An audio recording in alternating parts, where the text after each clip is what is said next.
Ya, hari ini saya menemani adiknya korban, Bang Adnan, untuk membuat laporan polisi di Polres Jakarta Barat atas dugaan eh, kabar bohong dan fitnah, seperti itu. Kabar bohong mungkin kabar bohong seperti apa Pak? Boleh diceritain atau mungkin dijelaskan seperti itu? Ya, ini menyangkut podcastnya Bang Denny ya. Ada menurut keluarga, menurut kami yang kabar tidak sesuai, ya, yang kabar tidak sesuai dari pernyataannya NA di podcast itu, yang mengakibatkan hujatan itu bertubi-tubi kepada keluarga di media sosial. Itu udah luar biasa menurut kami, sudah sangat sangat parah lah menurut saya, seperti itu. Makanya kita mau meluruskan, kita mau tempuh jalur hukum atas pernyataan itu, seperti itu. Bang, ini kan kemarin sempat perbaikan Ya, damai di salah satu podcast gitu. betul. Namun kalau dengan caranya seperti itu berarti pintu damai sudah tutup atau memang bagaimana nih Bang? Iya, saya sebenarnya pada saat podcast itu memang saya bilang tujuannya saya mau berdamai, ya. Memang pada saat itu saya merasakan sendiri tidak ada keseriusan berdamai pada saat itu. Tetapi karena memang kita difasilitasi Bang Densu, adalah perdamaian tadi. Namun, ya, kesini kami lihat seperti dia diundang di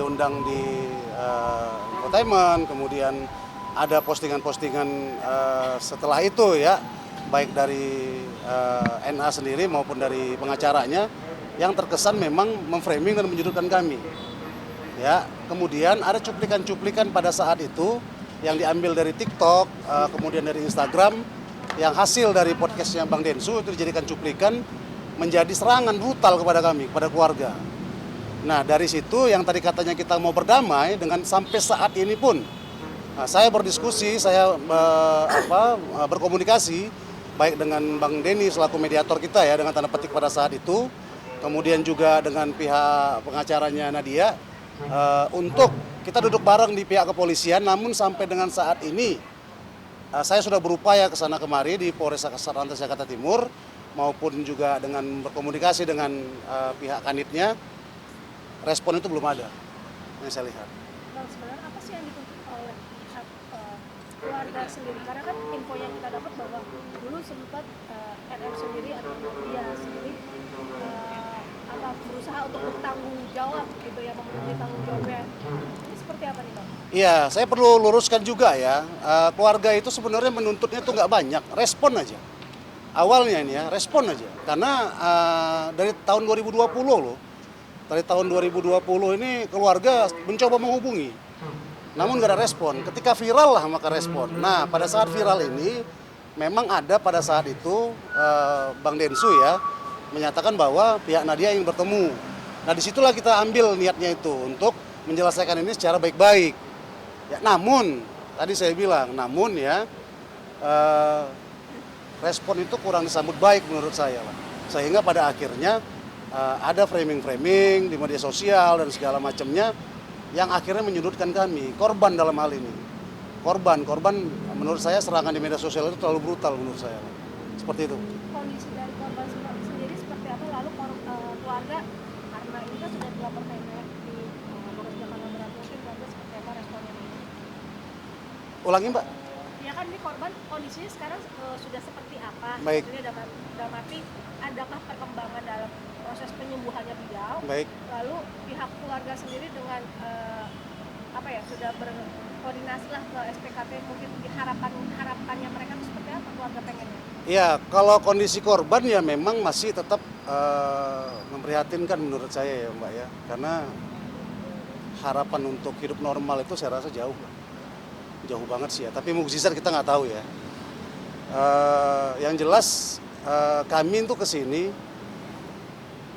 mau menempuh langkah hukum terkait adanya kabar bohong, adanya fitnah menurut kami yang sudah keterlaluan, yang berakibat contoh, ya, keluarga itu dapat ancaman mau dibakar rumahnya, Nah, kemudian serangan di media sosial TikTok sudah menyudutkan, Pak. Menyudutkan banget lah. Ya itu yang mau kami tempuh karena sampai dengan saat ini saya berkomunikasi pun ingin duduk bareng-bareng sekali lagi saya bilang pun nggak ada respon. Seperti itu. Berarti yang dilaporkan adalah saudara NA. Ya, betul. Saudara NH yang kita laporkan atas dugaan kabar bohong dan fitnah. Seperti itu. Dengan adanya laporan ini mungkin udah ada respon mungkin dari pihak sana. Baik, tadi pada saat saya lagi konsultasi dengan pihak reskrim, pihak Kanit, Boleh kesini. iya, pihak Kanit Satlantas Jakarta Timur ya, menelpon saya bahwa ini informasi dari pihak Kanit akan diagendakan pertemuan itu di hari Selasa depan. Tapi pada saat kami sudah berkonsultasi dengan reskrim dan laporan itu sedang dibuat, seperti itu. Terkait respon nanti hari Selasa ya kita tunggu aja. Ya kalau memang ada ya saya bilang ya. Saya sekali lagi bagi saya tuh niat tulus tuh penting lah. Penting banget saya rasa lah. No gimmick lah. Ya, kalau memang itu timbul mungkin kita pertimbangkan lah.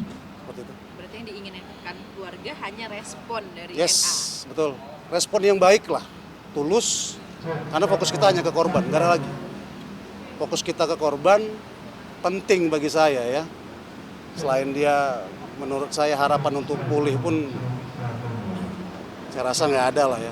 Tapi selain mukjizat ya, agar juga media sosial ini ya, komentar-komentar netizen, jangankan netizen, Pak, tetangga kami juga udah membuli kami lah, menghujat kami lah.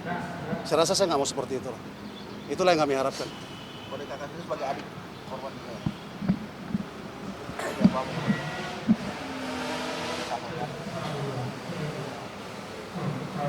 Saya bingung mau nyampein apa, cuma Boleh kan? saya bingung ingin mau menyampaikan apa dengan kondisi abang saat ini. Saya ingin abang cepat sembuh dan semoga ini berjalan lancar dan baik aja. Harapannya mungkin seperti apa kakak? Semoga ada yang semoga ada keadilan buat abang aja. Ada yang bersampaikan nggak ke Kanadia mungkin? Mungkin setelah kalau misalkan ini kuasa hukumnya acara pelaporannya selesai, mungkin bisa komunikasi dengan secara baik dengan keluarga aja. Keluarga sendiri menuntut dari segi kayak pertanggungjawaban secara biaya atau tidak sih Bang? Gini loh Mbak ya, dari awal itu tolong kita jangan di framing kita butuh biaya ya. Kita hanya respon aja awalnya. Ya, kita hanya respon aja awalnya ya. Cuman ya itu tadi ya ada framing lah yang akhirnya dapat menyudutkan kami, menyesatkan gitu. Nah, kemudian saya kesini pun dan adiknya kesini pun juga atas restu izin keluarga karena keluarga tidak mau lah melihat komentar-komentar seperti ini, hinaan seperti ini, hujatan seperti ini. Saya bilang jangankan di komentar, ya di komentar netizen, tetangga kami, ya tetangga kami pun juga ikut menghujat. Itu concern kami seperti itu. Mungkin nanti yang tadi dilaporkan ke dalam mungkin laporannya seperti apa sih Bang? Ya laporannya sudah jadi ya, mungkin saya nggak bisa detail ya karena ada beberapa data ya. Ada jadi laporan polisi. Setelah ini kami nanti akan naik ke atas lagi untuk diperiksa ya, berita acara awal lah pemeriksaan. Nanti kita lihat aja ke depannya seperti apa. Ini Kan langsung atas berita acara langsung. Ya biasanya prosedurnya harus seperti itu. Melaporkan atas pasal berapa Bang kalau boleh tahu? Penyebaran berita bohong, ya undang-undang ITE, jungtonya fitnah. Seperti itu. Ancaman hukumnya Bang? 6 tahun kurang lebih. Pasal 28 Undang-Undang ITE. Yang kita laporkan. Bang, ini kan lokasinya kan di tempat Densu ya Bang, apakah nanti Densu juga diperiksa Bang? Itu kami serahkan sepenuhnya kepada penyidik. Tugas kami hanya membuat laporan yang kami rasa perlu kami laporkan.